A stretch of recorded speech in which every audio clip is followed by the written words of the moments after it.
Hello, hello, hello. How are you today? Yes, I am doing a follow up here on a conversation that I started last night upon the news of the Queen of the United Kingdom passing away. And it sparked a conversation. I'm sure you probably, some of the tweets that are out here are they're hilarious on some levels and then they're unreal on other levels. But what I try to do is offer a responsible and intelligent discourse, where people can, chat in the comments. Feel free to, however you feel in the comments, feel free to put that there because, obviously people have different feelings on it. And what I'm trying to do with all of this is to spark a different level of conversation. And I'm going to share with you some of the feedback that I received and my thoughts on the feedback, and then offer some more insight and education on it, because really what the goal is to educate. Now, a lot of people compared the deceased Queen of England to Adolf Hitler. And so they compared her to him because of the British imperialism and colonization over the years, the reign of her term, 70 years, and the fact that, it largely did not go, when I say challenge, meaning challenge on many different levels. So a lot of people say, wow, that's kind of rough, because Hitler, from what we've been told in our Western media and what we've been told in our history books and what we've been told by just the culture, that Hitler was on this basically against the Jews of that time in Germany, and he was there killing them. He had concentration camps. He had concentration camps where he was exterminating the lives of people, and that's what was going on during that time, during World War II. Elizabeth was alive during World War II, so all of these different things were taking place, and so Hitler in our brand has been branded as the bad guy. But in our history books, we didn't learn about the British concentration camps in South Africa. We didn't understand the British monarchy and what was happening in Kenya. And when we say Kenya, meaning the area now known as Kenya, what was happening to the indigenous people. And so because of that, we look at this little old lady and we assume innocence, and especially if you go back to when she was younger, and she was nice to look at when she was younger. Now, I mean, okay. I can see some things working out. I can definitely see a little something right here. Okay, all right, so you begin to go, you begin to go back and understand, some of this history and the things that were omitted. And so what it does is it causes people to form an opinion. And so when I posted it, and this is what's the danger in not watching a video, because what the title of the last video talked about how there were many in Africa and blacks around the world mourning their colonial master. And it's exactly what it is, especially when you began to see some of the responses and some of I mean, just like one former African president wants to name the University of Nigeria to Queen Elizabeth, the university, to immortalize her. And I'm sitting up here, it's almost like I couldn't even believe. I said, really, this can't be happening. But yes, I mean, people are literally, there are people who never comment on my page. And the minute she popped up, they didn't even watch the video, but they commented with such, it was like that, like something happened, and it's like, whoa, what happened to you? Like, you don't understand what you're saying. You don't know what you're talking about. She did this and she did that. And I'm saying, hold tight.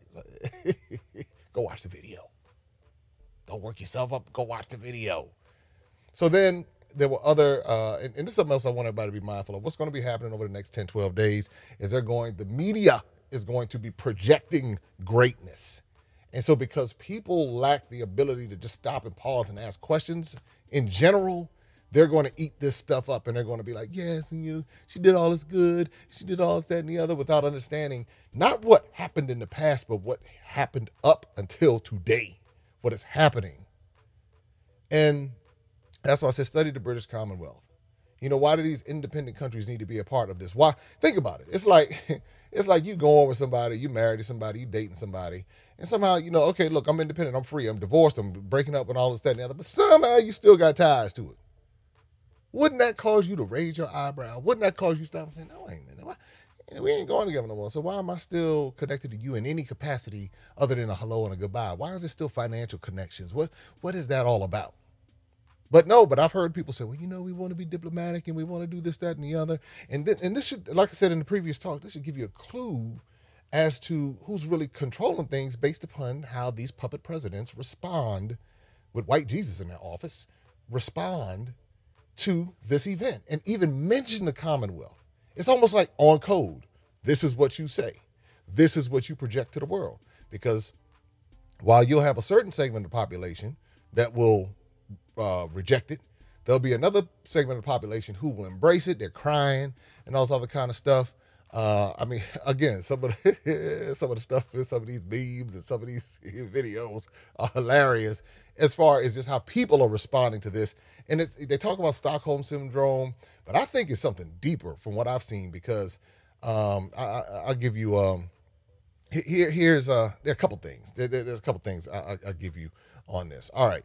The importance of looking back and knowing what took place prevents it from happening again. Well, I say it like this. It hasn't stopped, y'all. It hasn't stopped. Many of these skirmishes that we see in these different countries are little micro wars. And if you look at the people who are funding it and who are supplying the arms, it's going to go back to, of course, America. You're going to find Russia in there somewhere. You're going to probably find China in there. You're going to find the UK and France. These are the big players that are still manipulating much of the world. But because people are taught in their systems, because people watch the media without even questioning it, meaning believing everything they see, they go with it. And the saddest part for me, I expect people in the UK,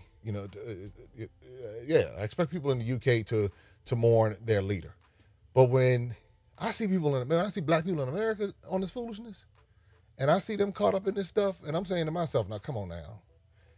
And then the hypocrisy of it, and I think the hypocrisy is what really drives this thing home to make you say, now something wrong. Now I don't know, you got some bad love boat or something happened here because it's not making sense. So I'll give you a good example.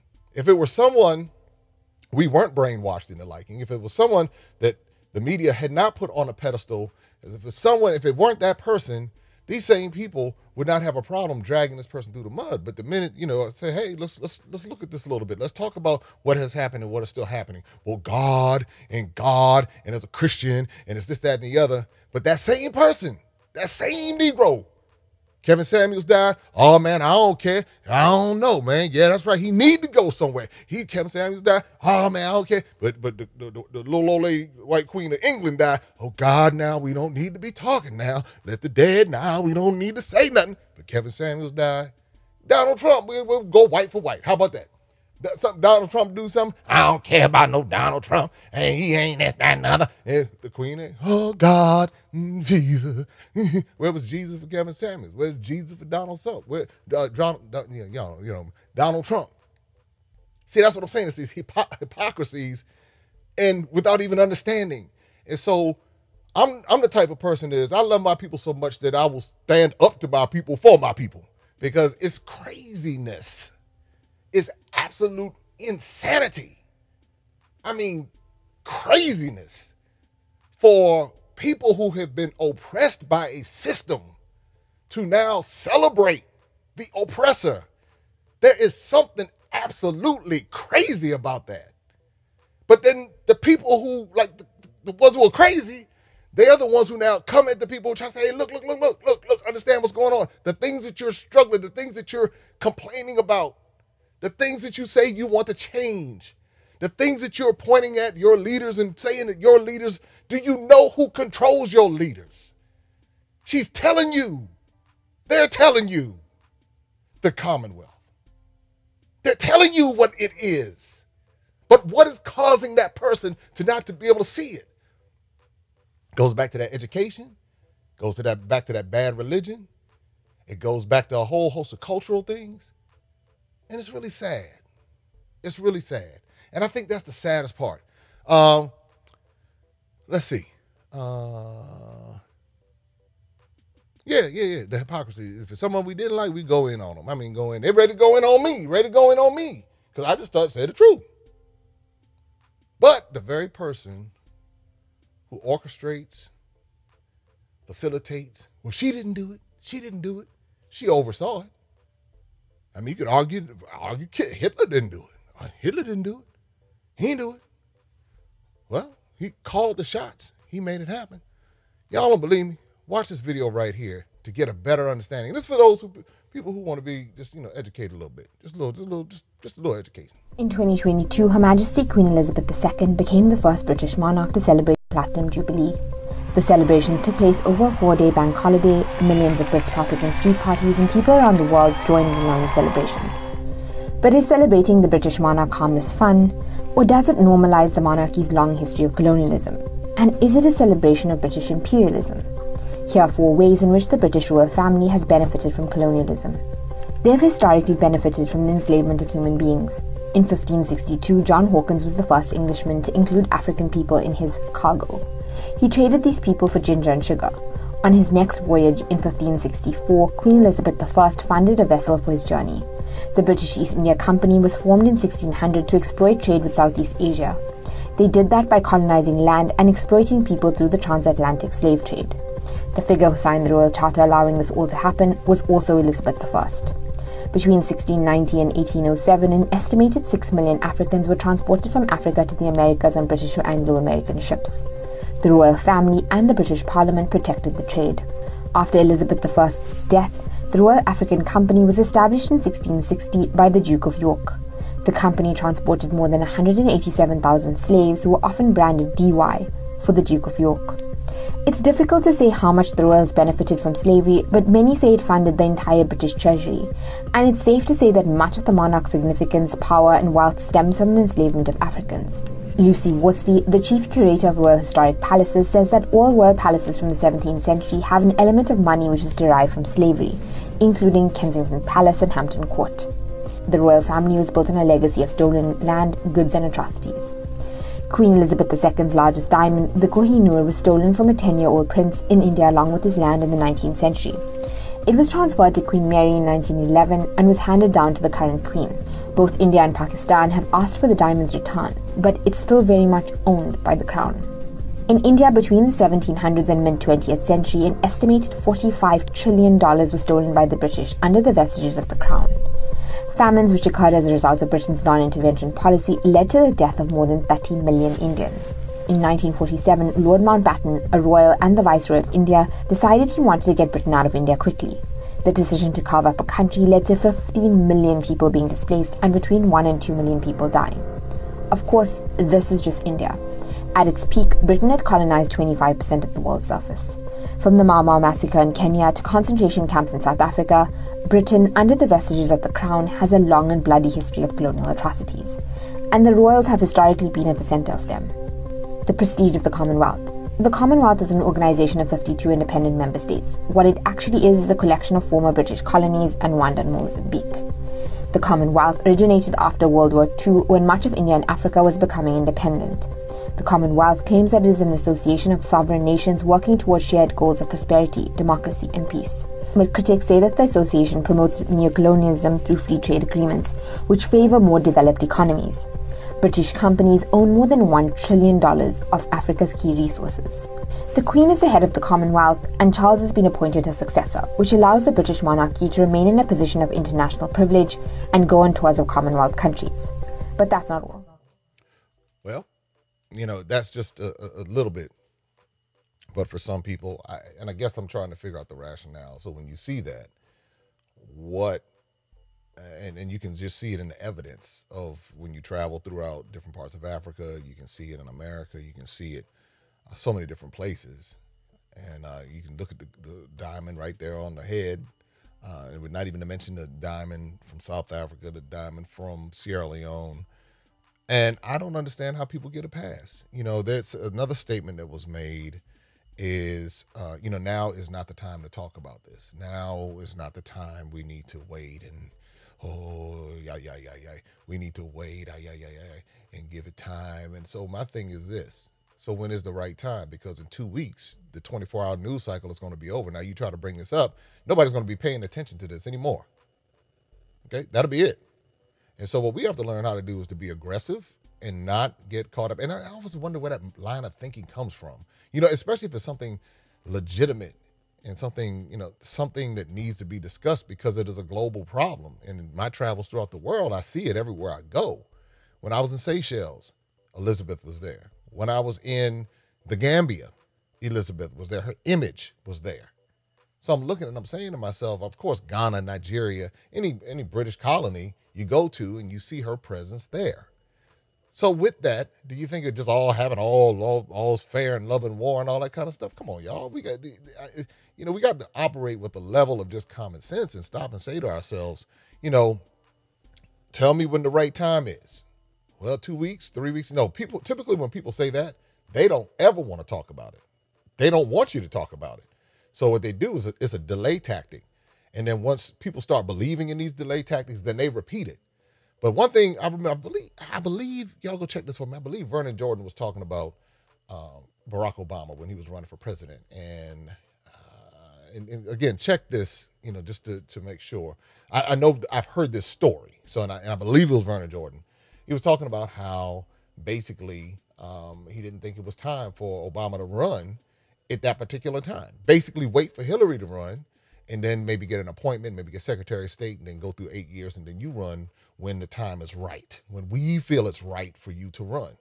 Clearly, Obama did not feel that way, and he ran, and he shocked everybody. Jesse wanted to cut his nuts off, all kind of things, sent shockwaves through everything, and then he won, and he did what he needed to do.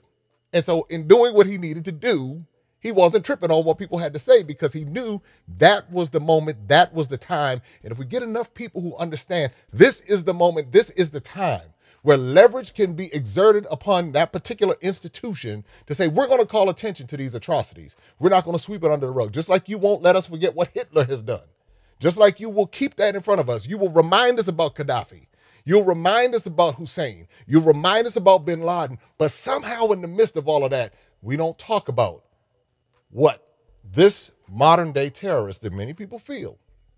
Many people feel Elizabeth is a modern day and ancient, or not so ancient, but past terrorist has done.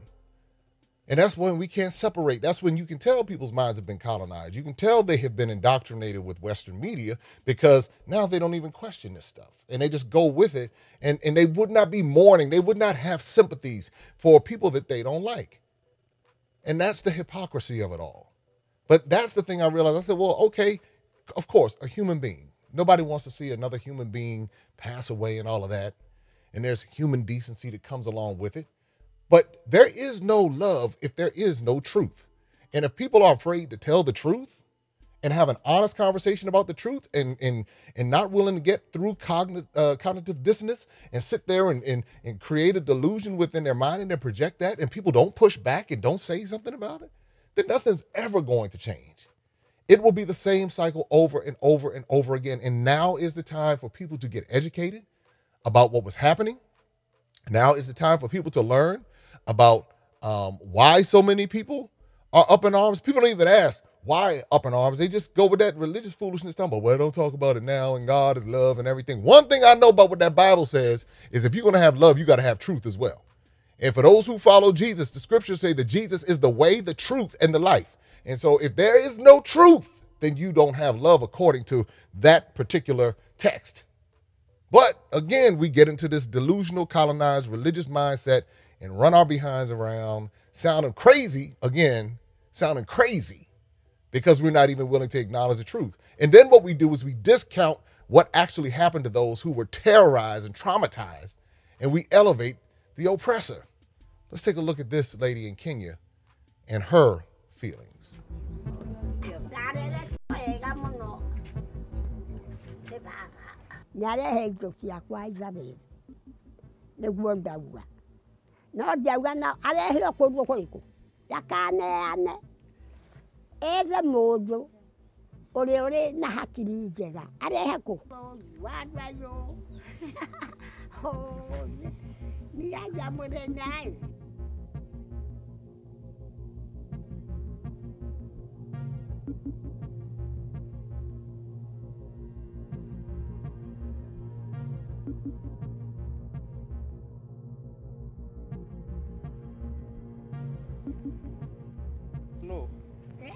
you know?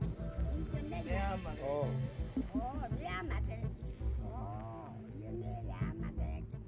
Rĩrĩa guokirwo mũngũrũrio rĩ, ngĩũrio kũrĩa rĩ, ngiuga niĩ ndimũĩrĩga. Ngĩrega ngiuga, ũngiuga no ũragwo. Ũka rĩ, mũciĩ ũrĩ o kuo, kana mwana wake oke. Tondũ rĩ, mũhĩrĩga.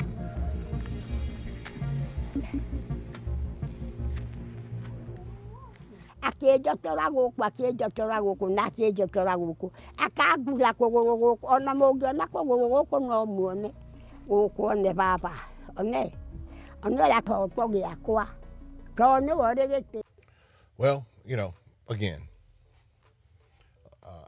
the level of insensitivity that I hear coming from people who are saying, well, just get over it. We can't stay in the past. We can't, we gotta move forward. How do you move forward telling lies? I say this all the time. It's like the way you move forward is to tell the truth, and then to, especially if you have the resources, then you compensate. That's why in America, you have a legal system that if you go and you hit someone's car and you cause damages, the court of law says you now either if your insurance is going to cover the damages with a deductible, or you're going to need to cover the damages. There's always compensation when an offense occurs. So what makes it any different when it comes to these imperial powers? How is it that the small person, the very people who are defending this foolishness, well, if you go out and you go hit someone, harm someone, they can file a claim against you and bankrupt you. But a system is allowed to go and just run, kill people, terrorize people, steal from people, destroy people. You know, the thief comes to what? Steal, kill, and destroy. And, oh no, we got to move past that and we got to let that go. Well, if the thief is able to continue getting away with things without any consequence, then it's going to continue happening. And that's why when people say, well, it happened a long time ago, this has been going on for, you had her term 70 years, and then you had the queen right before that. What was going on in even parts of South Africa and different parts of the colonization era. And Elizabeth was part of the colonization era because she came in right before a lot of the independence started happening throughout Africa. And so the thing is that, again, I grew up in the Elizabeth era. I never even considered this stuff until I started seeing the effects of it. And then I think, again, the saddest part is when you see Black Americans do this stuff, because it's like, y'all should know better now. Y'all really should know better. Y'all been in America long enough, but you just somehow then got slipped that boat and got you. Now here you go. You slipping on that, sipping on some syrup or whatever, and got this stuff. And I'm not talking about being inhumane or inconsiderate. I'm not talking about that. I'm talking about dealing with the facts. And nobody's going to be trying to talk about the facts in 2 weeks. Okay, that's just the bottom line. So now is the time to reach as many people as possible and disseminate the information so people can have an alternative to this foolishness. It's going to be broadcast 24/7. I mean, it's nothing like seeing Africans crying for their colonial master. It's nothing like seeing Black folks crying for their colonial master. There's nothing like seeing that. But yet then the hypocrisy of it all. The people will tear down their own government leaders, but they will lift up the very person that funds them, supports them, meaning the government leader who's oppressing them. I'm telling y'all, that's a sickness. All right, let's see. The reason why you will likely not see another Hitler is because we're reminded of it. I only hear people who look like me talking about, forget and don't worry about it. I don't have none of my white Jewish friends. None of them have I ever heard them say forget what happened in Auschwitz and what happened with Hitler. Not one time have I heard them say that. But if I can guarantee you, somebody in the comments, we got to move forward, we can't look back, and the stuff, they still getting whipped. But now they've been whipped so long, and I'm in Black America too, been whipped so long. You know how if you hit something long enough, now the nerves are gone, you don't even feel it anymore. And so that is what has happened to so many of us. We've been whipped so long that in our minds we're numb. We just thinking it's a trauma response. This is me, this is just my opinion. I firmly believe it's a trauma response because you just don't want to deal with it. And that's a part of dysfunction. So I don't want to talk about it. I don't want to deal with it. I'm too busy. I got work to do. I got all these other kind of things happening and I just can't do it. And then the other part of it is not believing that it's still happening. And that's because of the lack of the education. That's why I say go study what the British Commonwealth means. The fact that it's so important that it's mentioned right along with the Crown and Northern Ireland and all of that.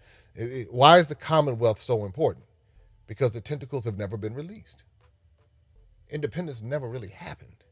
Yet it happened on paper. It happened in the media. It happened, somebody told us that. But when you start looking at who's really controlling the players, I'm trying to figure out why people who are running for office for President of Nigeria have to go meet with the people in the UK. I'm trying to figure that out. Why y'all got to go meet with them?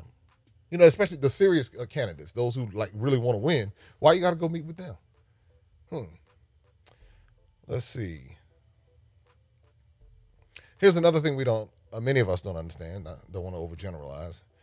Many of us don't understand that perceived freedom and independence are often brokered deals, because the person who has the territory, unless they're completely defeated, if the appearance of people who don't have a military, who don't have an economic system, there's normally a brokered deal to say, okay, we'll give you this. You can self-govern, but we need you to do this or else you will pay this price. Ask Guinea. When the French were taking their tentacles off of, during that time when all of that was happening, Guinea said, look, we want to cut ties. And when they said they wanted to cut ties, then they suffered economically because of that. And so you start seeing things with Haiti and how the French had Haiti paying reparations. So it's okay for the Haitians to have to pay reparations to the French. It's okay for that. See, a lot of people don't know that. It's okay for them to have to pay that. But something wrong for the UK and France to pay reparations to Africa. So again, if somebody's really serious about this, then there's no way in the world that they would sit there and condone. I mean, human condolences and all of that is fine, but we still got to talk about the truth. And what better time to talk about the truth when people are paying attention? Weak people speak in silence. Strong people recognize the opportunity for the needle to at least be nudged a little bit, for at least get somebody to be able to stand up and say something. But you want to know how the world, and according to this gentleman, how much of the world leaders, many on the world stage, see African leaders? This is his opinion. Take a look. In New York, when African heads of states and government are speaking, the hall is empty. Nobody bothers because they are saying nothing. Even if they are saying something, it is something that can be ignored.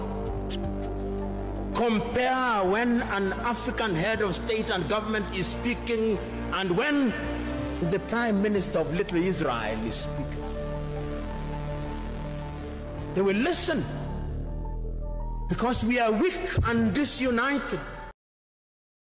People do not care about our Tanzanianness or our Ghanaianness or our Kenyanness or our Ethiopianness. In their eyes, we are all Africans. And they don't care about our Black Americanness either, or our Black UKness, or our Black Frenchness, or our Black Caribbeanness, or our Black Brazilianness, or Black Colombianness. They don't care about any of that. And the deal is, it doesn't matter until we care about it. And once we care about it, and I'm not even referring to color so much, but I'm talking about the collective challenge of oppression, because a lot of Black Americans believe that they have it better. I mean, really, I talk to people, yeah, we got it better. We're privileged. We're this, that, and the other. And without understanding, because they haven't spent time there to understand that, we're still judging this based upon a Western white supremacy system, our privilege. We're judging it based upon that, while we still cry about being victims of everything. We're still crying about, I'm a victim, but yet I'm still superior over these people. I'm still better than those people over there. Now, they can grow organic food all year long. They can grow all year long. All they have to do to exterminate Black America is shut down the food supply to the grocery stores. Negroes will lose their mind because we don't know how to live off of the land. The majority of us don't know how to live off of the land. We have been bred to be a consumption culture. We are consumption whores on so many levels. And I say this, not everybody, of course, but by and large, that's how they see the Black American colony. To say, okay, We'll give them a lot of free money, give them government jobs and all this kind of stuff, put them on welfare, but they still got to go back and spend that money. So we will not educate them on investing. We will not educate them on the best way of health. We'll give them the cheapest food. We'll redline them. We'll do all of these things. When they try to rise up, we'll bomb their buildings. We'll tear them down. We'll call them all these different, give them conditions and mental conditions, psychological conditions. We'll do all of this stuff to label them, which then creates a trauma response. This is what we'll do. But at the same time, they're going to believe that they're superior. They're going to believe all of these other kind of things. And that's what you begin to happen, this level of confusion. It's, again, for so many people, it's a trauma response when it's, like I said, I talked about the whole thing, the toxic relationship with the Democratic Party and not even being able to see that the most democratic areas are still some of the most impoverished areas. And cycle after cycle after cycle, we continue to go down this same road. Same thing, we go to church, they tell us peace, peace, where there is no peace. We keep giving our money, and the same thing keeps happening over and over and over. And we're perfectly content with that. But at some point, some people say, there's something wrong with this.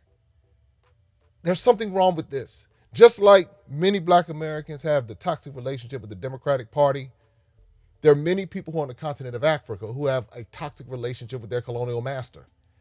And that is intentional, y'all. That's not by mistake. It's not by mistake that man talks about naming the university Queen Elizabeth University to make her immortal. It's no mistake that you have Black Africans really believing that they're French, and they're upset. They're thinking their native tongue is French, when in actuality, they don't even understand that it's colonization. That it's by design that when children go to some schools in Africa, they are beaten to be able to speak the colonizing language. People say, but that was a good thing because it worked well for me. It's one thing to say, okay, it's good for me to be able to know multiple languages so I can leverage that and communicate and do all those different things. But then to say, wait a minute, why was it beaten into me? See, that's the thing. Why was it forced upon me? Well, the African tribes, they couldn't get along with each other. And then somebody said they had to put, this language is the easiest language for them to learn and communicate with. And I said, well, why not pick an African language? Why you got to go pick a colonized language? Well, you see, they got to compete on the world stage. And they have to be able to see, when we begin to rationalize this stuff, and we begin to make it acceptable, they've already done the dirty work, and it will recycle itself over and over again. But a lot of people are waking up. And that's the beautiful part about this.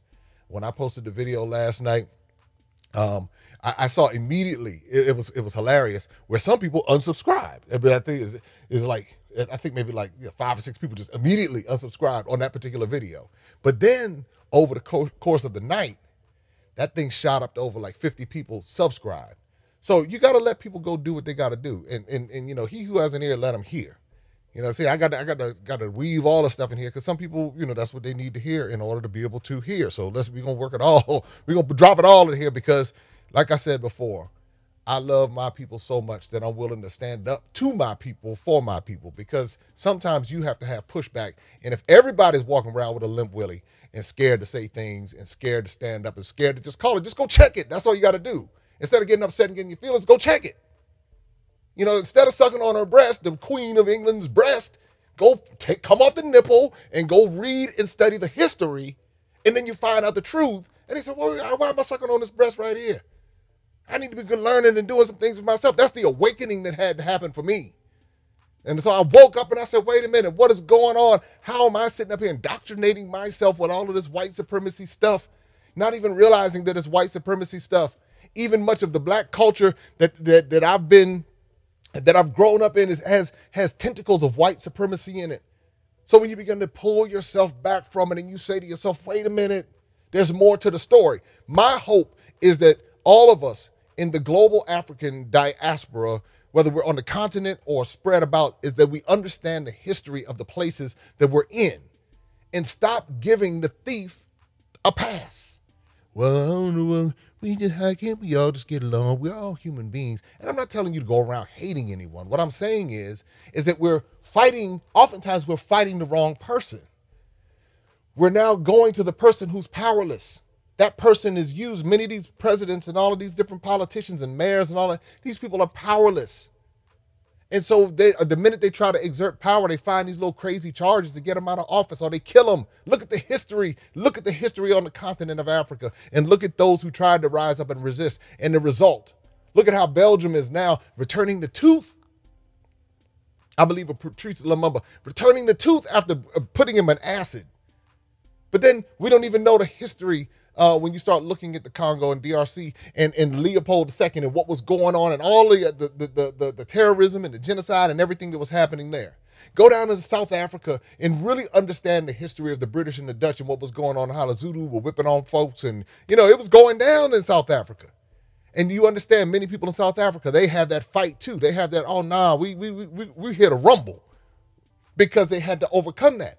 But then you go to certain places, I'm not going to say the countries, you go to certain places on the continent of Africa and the people are passive. Well, you know, y'all following that white Jesus. I'm going to tell you like this, you keep following white Jesus is going to keep screwing you. And you keep following them colonized entities, and and I mean literally, I'm going there with it. White Jesus gonna screw you, and them colonized entities gonna keep screwing you, and you're gonna be sitting there arguing among yourselves instead of saying, "Dang, all right, let me figure out how to get in this global game and educate myself. Let me understand the history of what's taking place. Let me really understand, is this thing I'm following, whether it's the economic system, whether it's the religious system, whether whatever it is this thing really, really working?" Not because I want to and my mama told me, my grandmama told me and all of that, but is this thing really, really working? Is it really, and again, I'm not telling you what to believe or what to do. I'm just saying, educate yourself and be willing to absorb uncomfortable truth. When you're willing to absorb uncomfortable truth, there's something liberating about that because truth comes first, even if you don't like to hear it. Then you deal with cognitive dissonance. And then when you deal with cognitive dissonance, whether or not you're faced with the truth, now you have to decide whether or not you're going to accept the information as such. So, I mean, like I shared the videos, go check it. Go check it. But again, a lot of people don't care. Because they're like, man, it's good. It's good. It is well with my soul. But they'll be the first ones marching against Donald Trump. They'll be the first ones marching when it comes to the next police officer that shoots. But they will not march and protest against the very leaders of those systems. The very ones who are creating many of the environments that create the economic disparities, the social disparities, the social problems, the crimes. They won't do that. Because guess what they were told? That you don't question the authorities, the leaders of the land. So you don't question that because you might be touching God's anointed. Who said that? It's all subjective, y'all. It's all based on opinion. Now, if that's your opinion, then rock with it. Roll with it. Show what you're working with. You know, I think I blended two songs together just now. But it's all subjective. So that might not be your truth. All right, cool. It's not your truth. Roll with it. But for other people who are sitting back and saying, you know, who are saying enough is enough, you will be the ones who will liberate yourself. Stop waiting for a wave of people to be liberated, a wave of black people to be liberated. Just understand the whole term black people and all of that kind of stuff was a white construct, just like African is a white construct, meaning that's a label that was given. The continent of Africa was not such where those were their brothers and sisters. So them brothers, they didn't even see it like that during that time. This whole black and white thing is a new thing, and it's a thing that we've picked up and we've run with it, and we're now forcing our context on it. And because of forcing our context on it, that's how we see it. So our offenses are based upon our context without understanding that the context during those times, 300, 400, 500,000, 1,000 years ago, very different. But when we think about it, they sold their brothers. They just that and the other. And that's not how they saw it then. They didn't see each other as black. That wasn't their thing. It was ethnic. And you see remnants of it now when you see the ethnic conflicts that are happening. So anyway, y'all, hey, let us not be crazy. Let us go out here and just go get information and go learn. That's all. Just go learn. I mean, you can be sensitive and mourn and, pray for the family and all that kind of stuff, but also pray for Donald Trump family too. If you're going to be out there praying, if you want to compare apples to apples, pray for Donald Trump's family. Pray for Hitler's family. Pray for Bin Laden's family while you're at it, since you're going to be all good and Christian. Like, you don't hold back your prayers now. You don't hold back your prayers. Or whatever you follow, pray for them people too. If you're going to be about it like that for real. Otherwise, it's hypocrisy and it's really a joke. You can pray for one oppressor, but then not be concerned about it. Pray for Gaddafi's family since they demonized him and said he was the world's worst terrorist and all of that. Pray for Saddam Hussein's family.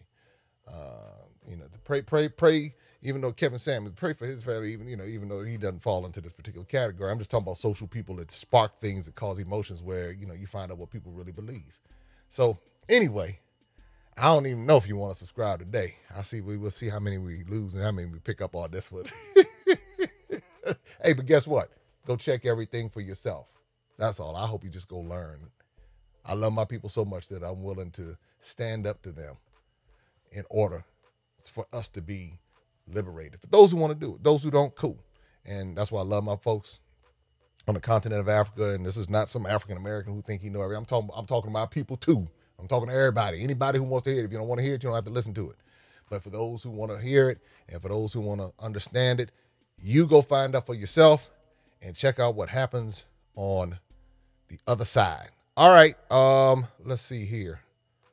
Yeah, you know what? Hey, join us in Tanzania and definitely subscribe, like, and share. You want to share this one because, folks, yeah, you want to share it. So join us in Tanzania, Ghana, Kenya, Nigeria, South Africa, Tanzania. I said that already. Seychelles, Senegal. You know more is coming. Stick around. Take care. I want to welcome everybody to Tanzania. Now, does everybody know the theme for this trip is to what? Relax and what? Enjoy. So I think everybody can tell we're going to have a good time already. Why the heat and the balloon will rise. I came from the mud. There's dirt on my hands. Strong like a tree. There's roots where I stand. Oh, I've been running from the law. Hope they won't shoot me down soon. Try to catch me howling at the moon.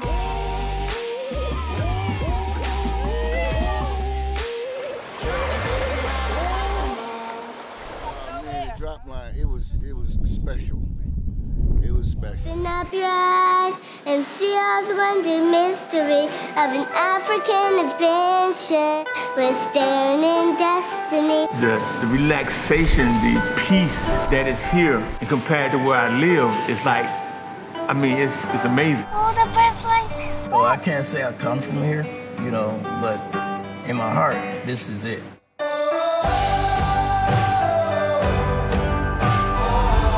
It's just been beautiful, being able to see all of the nature, all of the animals. It feels like I'm in a movie. It was a learning experience just to see, what the country looks like, how beautiful it is, to see that it's not what they show you on TV. It makes me want to see more of Africa, to learn more about Africa. I had always done a lot of research on different parts of Africa, so I knew that some of the conceptions of Africa were not true. We've seen it all. You hear me? Birds. We've seen grass. We've seen it all. It'll change you within. I mean, you need to see it. I mean, you have to come.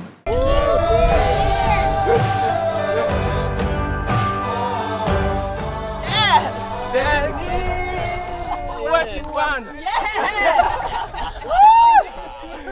Ready for this? Well, hello? Hello? Where? Good to see you. How you feeling? Last time I saw you was in Ghana.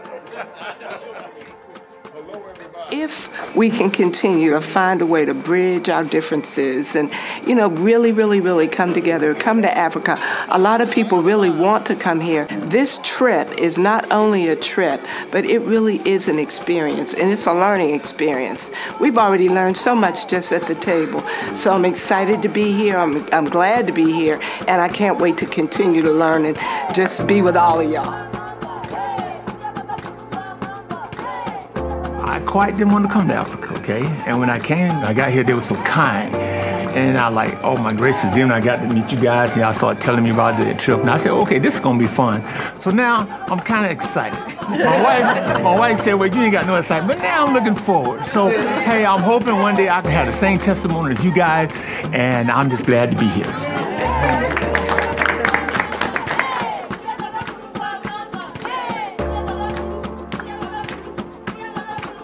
is our second Maximum Impact experience. And I've been singing your praises, Jay, hands down. If you want to go to Africa, you got to do it with Jay. There's no other way, no other way. And to be honest with you, when Renee, Jeff, James signed up for this, I'm like, we can't let y'all go without us. And so here we are. It's just the most interesting thing in the world to come to a place such as this. It's beautiful. I mean, this is a beautiful resort. You all seem like very wonderful people. We all have something in common. We're all connected. You know, we all are connected. This is my second trip with Maximum Impact. I was in Ghana July last year, and I brought my daughters with me. And they had a pretty rough experience because they had a lot of expectations that weren't realistic. But it took them 2 weeks to decompress and then to understand fully the magic that had happened on that trip. This is my mom, Claudette, and I'm very grateful that she brought me here. This is her first trip with the group, but she's been to Africa like 3 times. And again, I'm very grateful that she brought me here.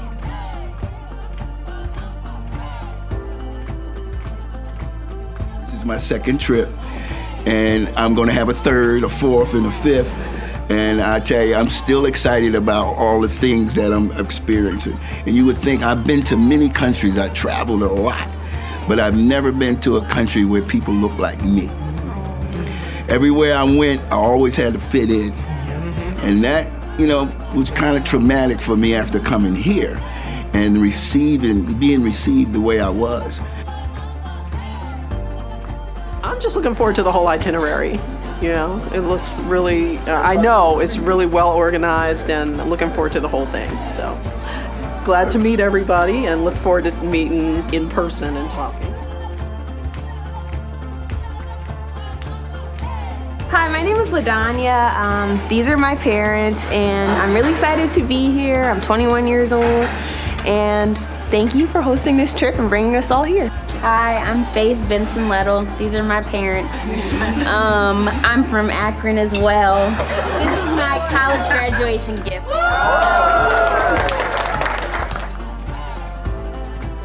I got 18 grandkids and 9 great-grandkids, and all of them want to come. Because I was so excited, thanks to Jay. I was so, look, I walked through the streets of Philadelphia lifting up Africa. You gotta go. I said, if you're Afro-American, you write that down on whatever form, you need to go to Africa. Travel a lot, and over the last couple years, I really want to do a deep discovery of Africa, all the African countries, and I found Jay, and I said, that's the way I want to do it. So we were very, very appreciative. This is my sister Linda, and the reason I'm here is because Linda spoke so highly of the trip she was on in Ghana. Coming to Africa, I liked it. It's something different. You can connecting with the people here, connecting with the workers here. I like that idea and that approach. So I wanted to come and see for myself.